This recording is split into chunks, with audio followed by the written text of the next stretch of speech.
सप्तदशदशकः सुदर्शनकोसलप्राप्तिः। ॐ सर्वमङ्गलमाङ्गल्ये शिवे सर्वार्थसाधिके शरण्ये त्र्यम्बके देवी नारायणि नमोऽस्तुते। युधाजितं शत्रुजितं च हत्वा रणाङ्गणस्तानुतिभिः प्रसन्ना सुबाहुमुख्यान् अनुगृह्य भक्तान् सर्वेषु पश्यत्सु तिरोदधात्। पृष्टो नृपान् प्राह सुदर्शनस्तान् दृष्टा भवद्भिः खलु सर्वशक्ता या निर्गुणा योगिभिरप्यदृश्या दृश्या च भक्तैः सगुणा विनीतैः।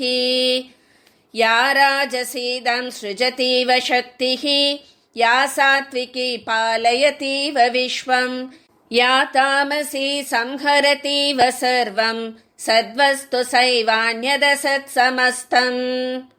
भक्तार्तिहन्त्री करुणामयी सा भक्तद्रुहां भीतिकरी प्रकामं वसन् भरद्वाज तपोवनान्ते चिराय मात्रा सहतां भजेऽहम्। तामेव भक्त्या भजतेह भुक्ति मुक्तिप्रदामस्तु शुभं सदा वः। श्रुत्वेदमानम्रमुखास्तथेति सम्मन्त्र्य भूपाश्च ततो निवृत्ताः। सुदर्शनो मातृवधू समेतः सुबाहुमापृच्छ्य रथाधिरूढः पुरीमयोध्यां प्रविशन् पुरेव सीतापतिस्तोषयति स्म सर्वान्।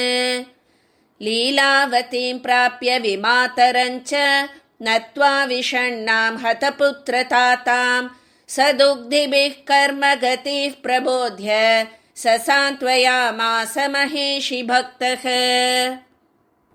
जनेषु पश्यत्सु सुदर्शनोऽत्र त्वां पूजयित्वा गुरुणाभिषिक्तः राज्ये त्वदीयं गृहमाशु कृत्वा पूजाविधानादि च संवृधत्त। तस्मिन् नृपे त्वत्सदनानि कृत्वा जनाः प्रतिग्राममपूजयंस्त्वां काश्यां सुबाहुश्च तथा करोत्ते सर्वत्र पेतुः करुणाकटाक्षाः।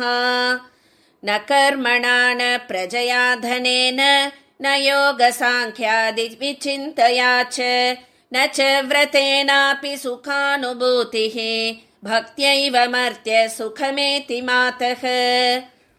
नाहं सुबाहुश्च सुदर्शनश्च न मे भरद्वाजमुनिः शरण्यः गुरुः सुहृद्बन्धुरपि त्वमेव महेश्वरि त्वां सततं नमामि। ॐ श्रीमात्रे नमः।